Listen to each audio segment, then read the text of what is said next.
Hi guys! Nandito tayo sa ating taro roots. Asan si Dana yun? Ayan, ganito na kalaki ang ating gabi.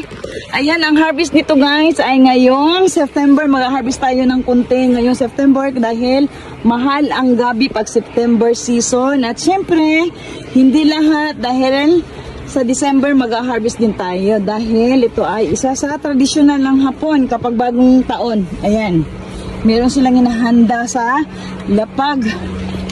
lamesa ng gabi. Ayan, si Dana.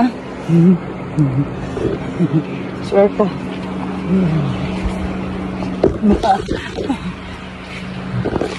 Okay, nakalabas na ako sa ating gabi guys. Yan.